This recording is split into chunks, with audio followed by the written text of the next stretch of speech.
guys, Ralph here. Welcome to True Power Trumpet Fitness on this magnificent Monday here in Connecticut. Life is amazing, guys. I know the holiday season isn't done until, well, Thursday. But guys, I have so much I got to tell you I couldn't wait. So I'm back to work.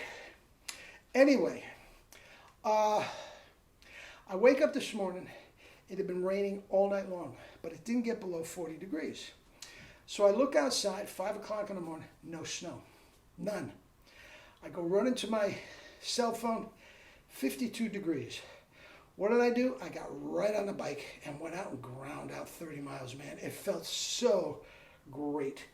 I came in and did some kettlebell, about 300 swings, and here we are, and I haven't played a note.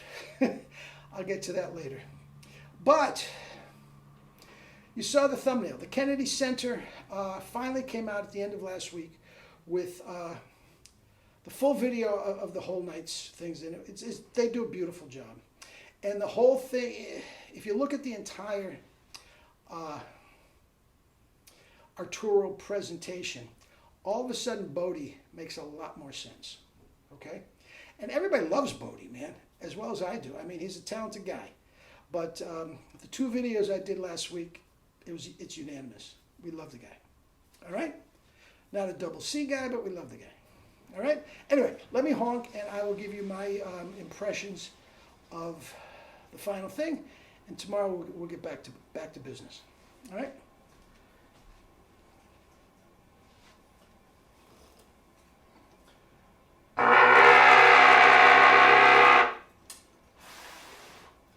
That's some resonant stuff, man. Let's see if it transfers.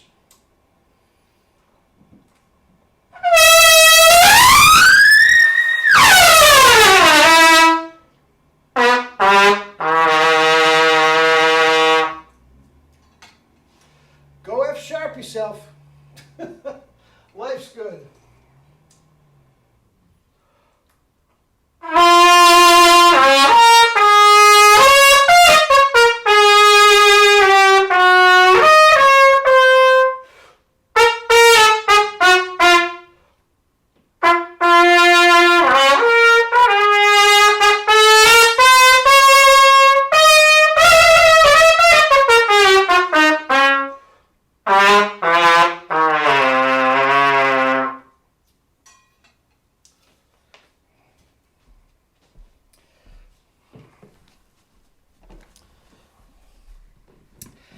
All right. Life's good. Life is good. Anyway, the whole Kennedy Center thing, the entire presentation started off with Winton, I believe it was Winton, I'm not sure if they announced it or not, Winton narrating and it's all down below, Winton narrating a video of Arturo just crushing it. Oh Jesus, just crushing it. Then Andy Garcia comes out as sort of the master of ceremonies for Arturo. And I think of Andy Garcia as an Italian, you know, from the Godfather movies. It makes sense, duh. Garcia, he's from Cuba as well.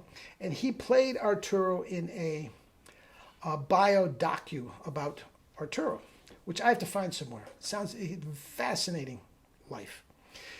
Anyway, so he comes out and they did a thing with an all-star band that I really thought they should have done, but it seemed like they only did Bodie. Anyway, there was 2 excellent trumpet players there. Excellent trumpet players there with Trombone Shorty, who overblows, but we'll get to that. Another tremendously talented guy. But, so anyway, and then it went into a whole flamenco thing. Debbie Allen talked about it. I guess they worked together. Debbie Allen did the choreography, and he did the soundtrack to some project they were working on. And there was a woman, Hispanic woman, who was playing off to the side. And she sounded great on flugelhorn. Absolutely centered and pure. She sounded wonderful. Then she turned to trumpet, and they finished up with the whole band together. Then they went to Chris Bodie. Or did Bodie come? I'm not sure. But the whole point was Bodie was there to caress the baby, which made a lot more sense in the context of the entire presentation as to him being the only one making a tribute to Sandoval. So it was done. Now, the thing that struck me, guys, oh, Jesus. This guy is so freaking great. Now, Arturo now. They had two all-star level lead players with the group. A world-renowned jazz artist with the young woman, and a trombone shorty, another one. And guys, none of them could touch him. Nothing against them. I can't touch him. No. Nobody can touch this guy's brilliance. It's extraordinary. Extraordinary what he brings to the table. Now, as I said in my other videos, I think there's only two guys, and everybody backed me up on that in all the comments on what I'm about to say.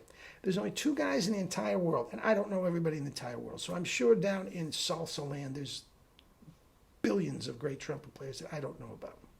But from my knowledge, I think there's two guys that could have done justice there. Faddis and Morrison.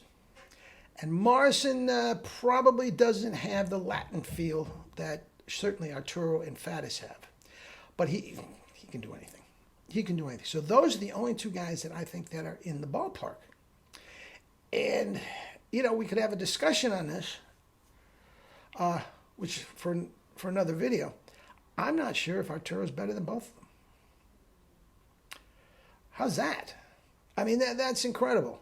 And again, I don't know. I never thought about it. But here's the deal. I have it on very, very good authority. Okay? I am not an aficionado of jazz. I'm not. I know what I like. I know what I like to hear. And I can see when somebody's doing some intricate stuff that's worthwhile and somebody's a little... I can do that much. You want to talk about Broyles, you want to talk about Herseth, you want to talk about Catarabic, I'm your guy. Vakia, I'm your guy. Classical, Maurice Andre, I'm your guy.